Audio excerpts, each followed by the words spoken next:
নারীর প্রতি সহিংসতা প্রতিরোধ ও আইনশৃঙ্খলা পরিস্থিতির উন্নতির দাবিতে মানববন্ধন করছেন ঢাকা বিশ্ববিদ্যালয়ের সাদা দলের শিক্ষকরা। সেখানে আছেন সহকর্মী নাজিবুর রহমান। নাজিব, মানববন্ধনের শিক্ষকরা কি বলছেন?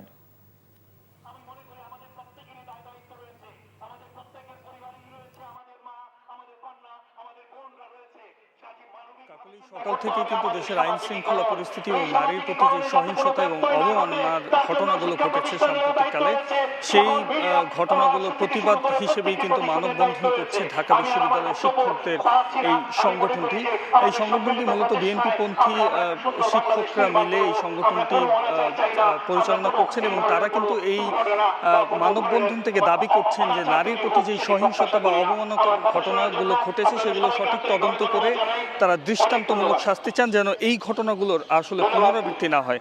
সেই সাথে আপনাদেরকে যদি একটু বলি যে এই সাদা দলের যে শিক্ষকরা রয়েছেন তারা যেটি বলছেন যে ৫ আগস্ট পরবর্তী সময়ে ডাকাতি, ছিনতাই সহ আইন শৃঙ্খলা পরিস্থিতি যেভাবে অবনতি হয়েছে, সেই অবনতি কিন্তু দেশের মানুষের জন্য একটি ক্রান্তিকাল পার করছেন, এমনটিও তারা বলছেন। এই ঈদে জামা জুতো অ্যাক্সেসরিজের ডিসকাউন্ট।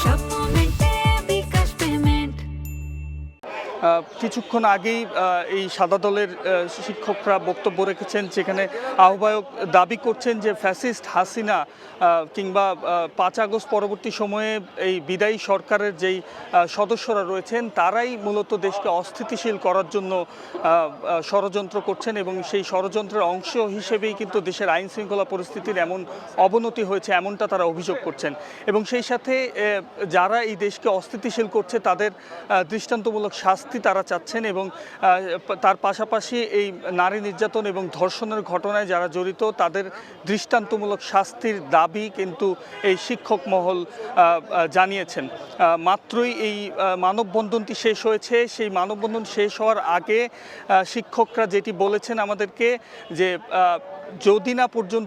যদি না এই পুরো বিষয়টির সুরাহা হয়, আসিয়া সহ যারা সাম্প্রতিককালে ধর্ষণ বা নারী নির্যাতনের মতো ঘটনার শিকার হয়েছেন সেই তাদের বিচার না হয় যারা জড়িত, তাহলে এই সাদা দলের পক্ষ থেকে আন্দোলন এবং কঠোর আন্দোলনের হুঁশিয়ারি কিন্তু তারা দিয়েছেন। যেমনটি তারা ৫ আগস্ট পূর্ববর্তী সময় ৩ আগস্টে এই বিগত সরকারের বিরুদ্ধে তারা দাঁড়িয়েছিলেন এবং সেভাবেই তারা ধর্ষকদের বিরুদ্ধে তারা কঠোর আন্দোলনে যাবেন, এমনটি হুঁশিয়ারি কিন্তু আমাদের এই মানববন্ধন থেকে দিয়েছেন। এবং সেই সাথে স্বরাষ্ট্রমন্ত্রীর যদি দ্রুত আইন শৃঙ্খলা পরিস্থিতির উন্নতি না করতে পারেন তাকে সরে গিয়ে গণতান্ত্রিক সরকারের হাতে ক্ষমতা স্থানান্তরের কথাও কিন্তু সরকারের প্রতি দাবি জানিয়েছেন এই সাদা দলের পক্ষ থেকে।